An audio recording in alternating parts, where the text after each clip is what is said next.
হাজার বছর ধরে মানুষ মাংস, ডিম আর দুধ, দই, ভাত, রুটি খেয়ে সুস্থভাবে বেঁচে আসছিল। মাত্র 100 বর্ষ আগে প্রক্রিয়াজাত খাবার পৃথিবীতে তৈরি হওয়া শুরু হয়েছে। তারপরেও মজার ব্যাপার হলো, বর্তমানে অসুস্থতার জন্য প্রাণীজ খাবার ও ভাত রুটিকে দোষী বানানো হয়। অথচ সত্যিকারের ভিলেন হলো সেই জাঙ্ক ফুড, প্রসেস ফুড এবং শারীরিক পরিশ্রমের ঘাটতি, যেটা দিব্যি পার পেয়ে যায়। এমনকি ভাতের চালগুলো পলিশ করে ফাইবার ছেটে ফেলা হচ্ছে, যেটা রক্তে চিনি বাড়াতে বাধা দেয়। সেই উপাদানই এখনকার ভাতে থাকে না। মানে হলো, ভাতও এখন প্রসেসড ফুড হয়ে গেছে। ভাবতে পারছেন কত ভয়ঙ্কর? এবং জনসাধারণের মগজ ধোলাই করে এই পলিশ করা চাল খাওয়াকেই স্বাভাবিক মনে করানো হচ্ছে। অধিকাংশ দেশের স্বাস্থ্যমন্ত্রী পর্যন্ত এই বিষয়ে জোর দিয়ে কথা বলতে চায় না। কি অদ্ভুত খেলাই না চলছে, কারণ সব কিছুই তো ব্যবসায় পরিণত হয়ে গেছে।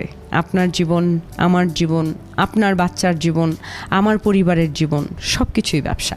তাই কি খাচ্ছেন, কেন খাচ্ছেন, কারো কোনো মাথা ব্যথা নেই। কিন্তু নিজের জায়গা থেকে যদি একটু শিক্ষিত হয়ে থাকেন, সর্টেড হয়ে থাকেন, তাহলে বলবো, যাই খাচ্ছেন একটু ভেবে চিন্তে বুঝে শুনে খান।